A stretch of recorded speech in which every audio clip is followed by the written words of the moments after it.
Он родился в Либерии и с ранних лет испытал ужасную судьбу. Родители и всю родню зверски убулу на его глазах, его самого заковали в кандалы.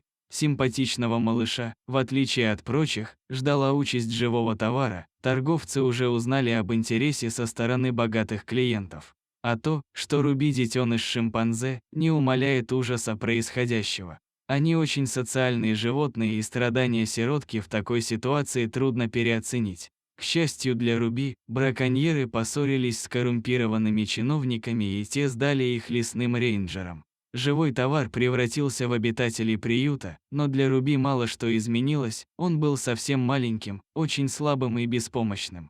Но главное – одиноким. И тогда его отыскала и взяла под свою опеку принцесса, главная смотрительница приюта и самая уважаемая собака в округе.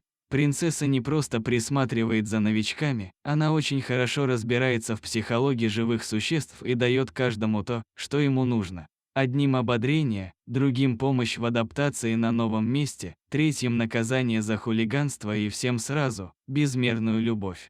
Для кого-то она стала просто старшим товарищем, а для иных приемной матерью, как для Руби. И это спасло маленькую обезьянку. Специалисты знают, что шимпанзе крайне тяжело выживают в условиях посттравматического стресса, но Руби стал ярким примером обратно. Разумеется, благодаря принцессе, когда та убедилась, что малыш восстановился, физически и духовно, она отвела его к другим шимпанзе и ушла заниматься другими сиротками.